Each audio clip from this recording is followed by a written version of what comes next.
Robert Baker estimates 229 deaths per year from circumcision in the United States. Bollinger estimates that approximately 119 infant boys die from circumcision related each year in the U.S.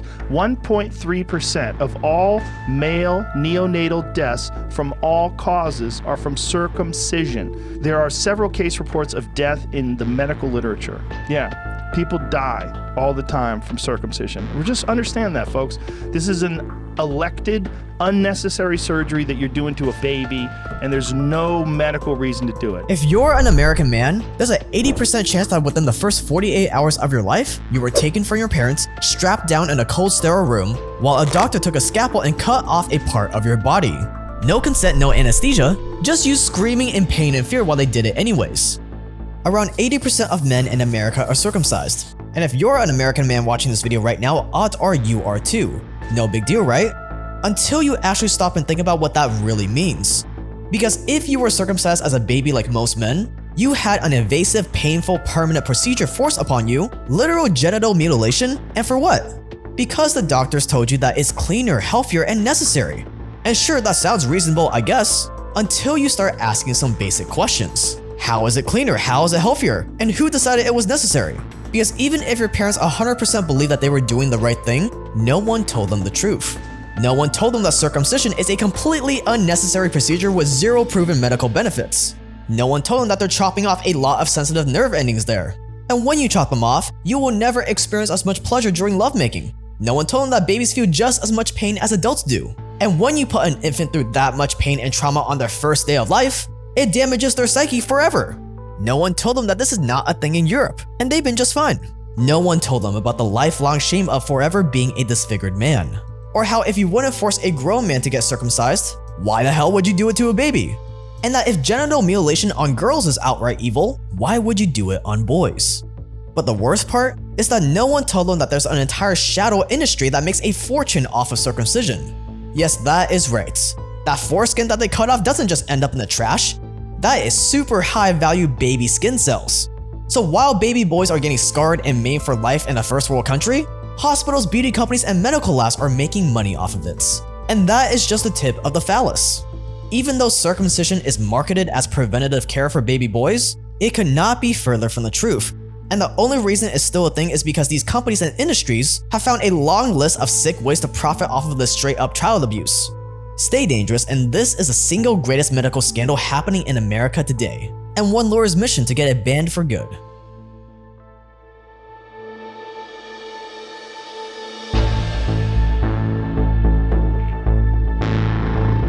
Circumcision is one of the oldest surgical procedures in human history. There are literal drawings of a man being circumcised in ancient Egypt, dating all the way back to 2300 BC. But let's get one thing straight. Circumcision did not start because it was healthier or cleaner. There are no animals in the wild that don't have foreskin or need to be circumcised, and neither do men need to be. No, circumcision started as a ritual, a sacrificial ritual. And this very disturbing sacrificial ritual goes all the way back to before people even knew what germs were. In some countries, circumcision was seen as a rite of passage to mark boys turning into men. In other cultures, it was used as a type of blood sacrifice, or even as a less extreme alternative to castrating enemy soldiers. Whatever the reason, the whole point of circumcision back then was that it was supposed to be painful and traumatic. It was supposed to scar the men by circumcising them for life. Why else would it be used as a punishment or a sacrifice? Eventually, circumcision became mandatory with two of the world's biggest religions, and for a while, it stayed like that. So how did circumcising babies go from being a religious rite to something done to nearly every single American boy, 80% of them, before they could even speak? To where if you give birth to a son in an American hospital today, they will pressure you into circumcising him. How did this happen? 2 words: bad science. It all started in the 1800s, when a British doctor was trying to figure out why sexually transmitted diseases were becoming such a big issue, and what could be done to stop it.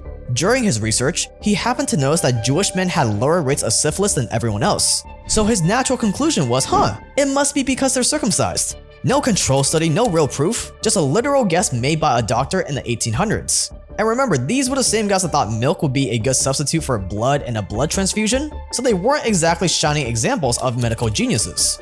But somehow this British doctor's report managed to start an entire medical trend. And since Britain was supposed to be the world's center of higher education, American doctors just took the idea and ran with it. And slowly, the number of men being circumcised started to rise. But still, these were adults getting circumcised because they didn't want to get STDs. So when did they get babies involved?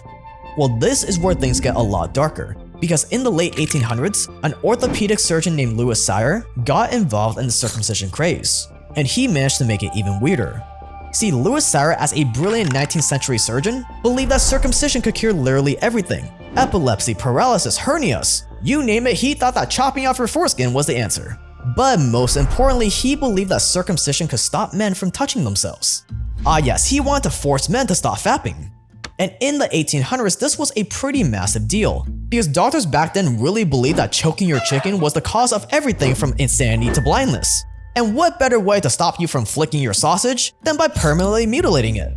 And so circumcision became the cure to preventing men from peeling their bananas. And surprise, surprise, once all of America's ultra-conservative religious groups got behind it too, it stuck. One of those fanatics was the very influential Dr. John Kellogg, the creator of our beloved cornflake cereal. According to History.com, he called touching yourself, quote, a viral practice, and that circumcision should be done without anesthesia to really sear that pain in your mind the next time you want to get some lotion out. And for girls, he believed that you should throw pure carbolic acid on their you-know-whats. These were the insane beliefs that were forced upon America, and luckily the stuff with the girls didn't stick. But for the boys? By the early 1900s, circumcision was so common in America that no one even questioned it anymore. And the more young boys got circumcised, the more money doctors and hospitals made by carrying out that procedure. There's no medical reason to circumcise before a boy can give consent, and that virtually all other pediatric societies and associations worldwide hold the AAP's, American Academy of Pediatrics, views have been scientifically untenable, completely invalid. One more. Circumcision is a violation of the child's right to autonomy and physical integrity. Circumcision can and does cause complications. A lot of people in this movement describe circumcision as where sex and violence meet for the first time. And it is because how a circumcision done is usually the baby is sexually stimulated before they cut off 40% of the skin, because a baby penis is extremely small, smaller in relation because it's pre-puberty. And so the first sexual experience of most American men and Jewish men is they are literally sexually stimulated and then feel the worst pain that they will probably feel in their entire lives, as the most erogenous part of their bodies is crushed and amputated. And so I've heard some doulas and other nurses, when they watch an infant undergo this and see the infant before and after, is most babies are very, they want nothing more than their mothers. They want to be warm. They want to be loved. A lot of infants, after you could see kind of the hope leave their eyes and say, you know what, I don't want to be here anymore on this planet, right? It's something that just casts a shadow throughout their entire lives, and people need to address and heal from this trauma. But it's also something that will affect you for the rest of your life. There's no getting around that, whether it's conscious or subconscious. But the problem is, if we don't deal with it as a society, it's going to continue. This is Eric Klopper, a Jewish lawyer who himself was circumcised, and now he's suing states to stop circumcision. He's the founder of Intact Global, a non-profit that is fighting circumcision, and we'll link to it below if you want to support. So even when the original rationales behind circumcision, like preventing STDs and fapping, were officially and thoroughly debunked, hospitals and doctors still found ways to justify it. Why? Because at this point, circumcision is not about your health, it's about the money. And when there's money on the table, you should know better than to stand in the medical industry's way.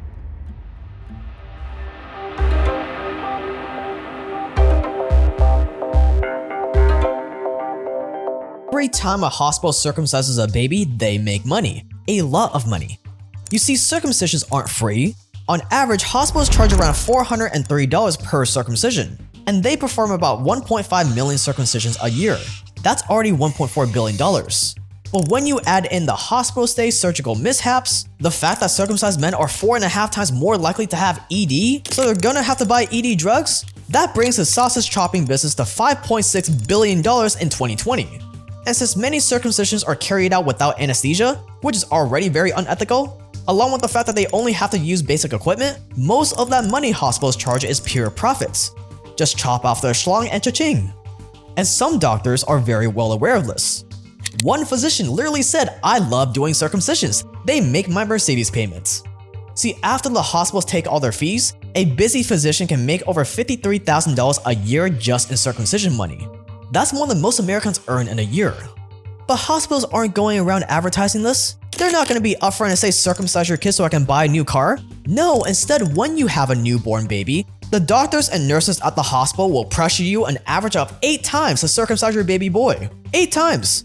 This is from an actual survey where they asked 2,500 mothers who had given birth to a boy in the past 4 years. And they'll say it's for hygiene, that this is a routine procedure, so just follow the herd please. That you wouldn't want to be a bad, unethical parent now, would you? That this is somehow essential to your baby boy's health even though they can't show you any concrete evidence for it. And who are we to argue with doctors with their official looking doctor uniforms? I mean, they obviously must know best, right? So it's no wonder why so many parents agree to have it done and try not to think about what it actually means. And anecdotally speaking, when a close friend of mine had a boy recently, he also said that they really pressured him multiple times into circumcising his boy even though he kept refusing. In the end, he kept saying no and the medical staff had to give up. But most parents aren't armed with the knowledge that you now have, and that is exactly the way they want to keep it. And best of all, insurance covers it, which means there's no out-of-pocket cost to most parents. So why not circumcise your kid? Circumcisions are even covered by Medicaid in some states. And here's the thing, by law, Medicaid can't pay for any unnecessary procedures. So to make sure all of that juicy circumcision money doesn't dry up, like your wiener does if it's circumcised, the foreskin keeps it naturally lubed, making intercourse easier. In 2012, the American Academy of Pediatrics came out and officially stated that circumcision has some benefits to keep the procedure covered by insurance. There were no mentions about what these supposed benefits are, just that doctors should keep performing it. The only organization with real clout that used to recommend it, and their express reason for recommending it was, "We say the benefits outweigh the risks so that you can provide financial reimbursement to this health insurers," right? This was a monetary reason because this is a multi-billion-dollar industry with a B, that their physicians in the American Academy of Pediatrics, they make over $1 billion a year mutilating infants, and they're going to lose that money if they don't. On the screen right now, ResearchGate, high cost of circumcision, $5.7 billion annually. And that's just here in America. Yeah. So back to your point. Well, yeah, when the American Academy of Pediatrics issued that recommendation in 2012, it expired 5 years later, and they made a conscious decision not to renew it because it is medically and scientifically indefensible to say that healthy baby boys need immediate corrective surgery on their genitalia. Of course they do not. It is a profoundly moronic, I don't like to use the R word, but it is profoundly a moronic opinion. And now you know why the American Academy of Pediatrics, American Medical Association, American Academy of Family Physicians, and the American College of Obstetricians and Gynecologists have not condemned this unnecessary surgery to this day. All these organizations that I just said may sound official, and that they're looking out for your best interests, but what are they really? The American Academy of Family Physicians may sound all good-natured, but they're literally just a bunch of family physicians that got together to protect their interests, to protect their jobs. And you do not protect your livelihood and your Mercedes payment by banning a procedure that can make you an extra $53,000 a year. And the same is true with all these other associations that we just mentioned. This is the actual definition of a cartel, by the way, a group of people that get together to maintain high prices. And once the cartel of hospitals and doctors have taken their share of the profit from circumcisions, the money trail does not end there. Because the next step in the wiener chopping business is even more disturbing.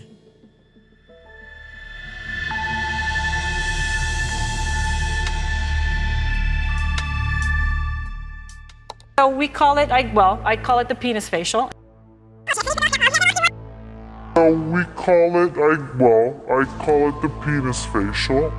Yeah, this is the end product of our obsession with circumcising innocent baby boys.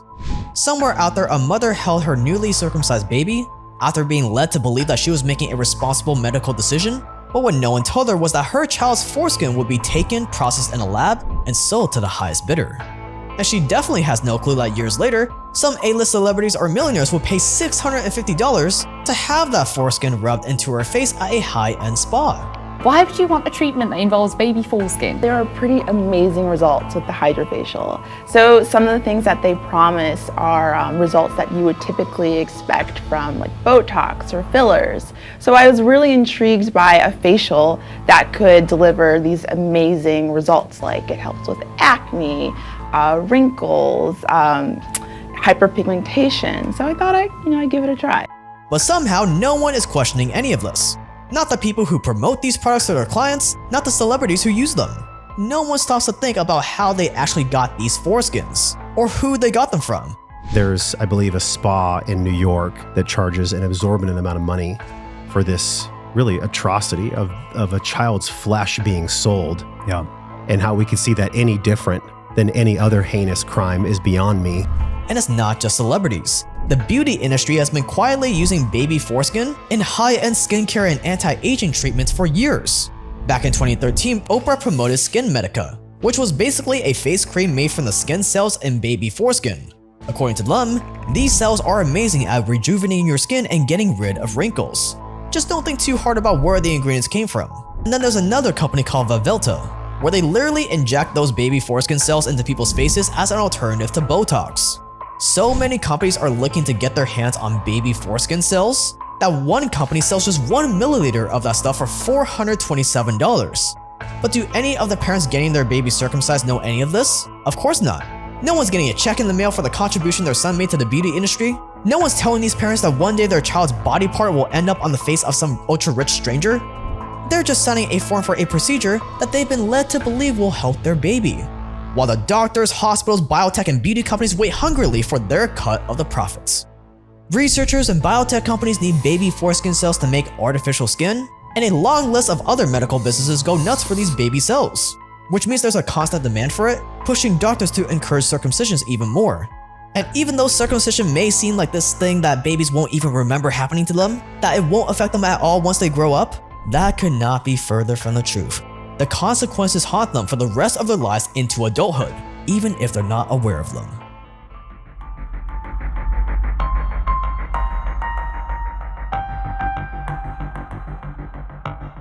So you were circumcised as a baby.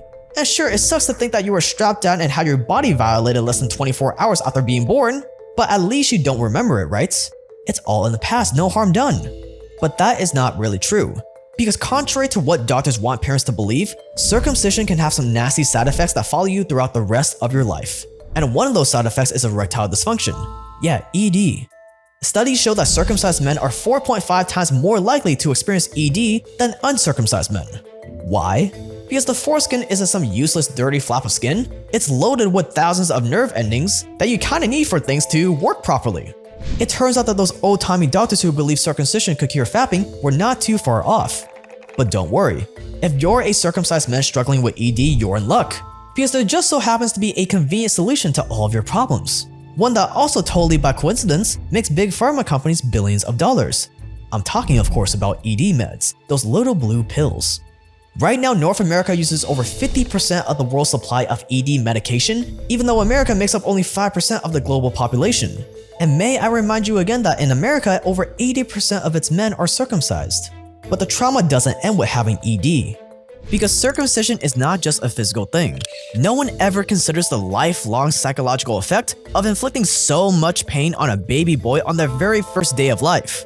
No one wants to think about the fact that circumcising an innocent little boy is gonna cause them emotional instability for the rest of their lives, or make it harder for them to have healthy relationships with their partners. America, I think, is so, we're always the warmongers because we don't have the empathy that men who have not undergone extreme trauma innately have as human beings, as mammals. I've spoken with Elliot Hulse about this. He said, well, as men, our swords are unsheathed, right? It's like we're always irritated and ready for war. We don't have that, it's a good metaphor. I don't know how true it is, but it's a way to visualize this. And once that circumcised baby grows up, all that shame they carry with them as adult men pushes them to have their own son circumcised.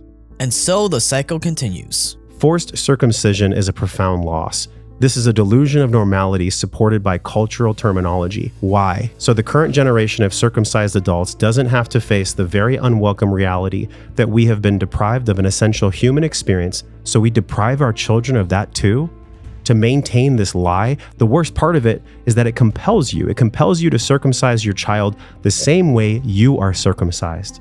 There's no such thing as sons wanting to look like their fathers. It's fathers that want their sons to look like them. Otherwise, those fathers will be consistently reminded of the parts of their humanity that was stolen from them when they see their child's entire genitalia. That is the darker psychological mechanism behind the "I want him to look like me" trope.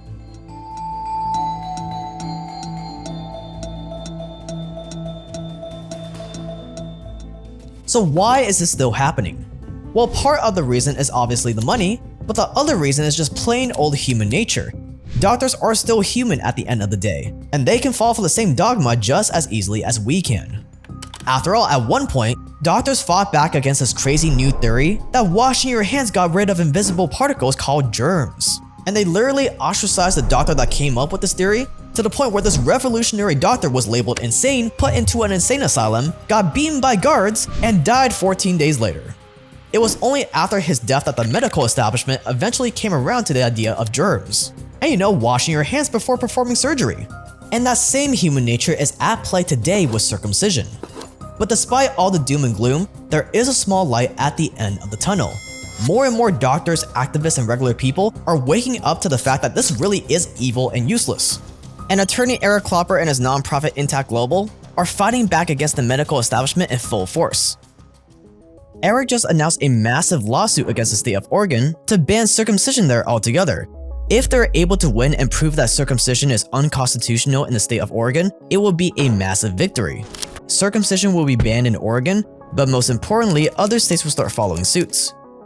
Eric is going to bring similar lawsuits to other states once he wins here, but lawsuits and raising all of this awareness is not free. So if you want to join Eric in this fight, the best way to do so is to click the link below and donate to his GoFundMe for this Oregon lawsuit.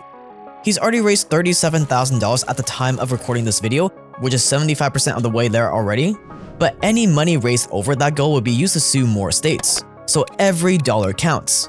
If you're tired of seeing all these bad things happening in the world and you want to contribute to making real change, this is your chance. Like it or not, lawsuits are one of the main ways to make real change in America. So click the link below and donate now. And as always, stay dangerous, and I'll see you in the next one.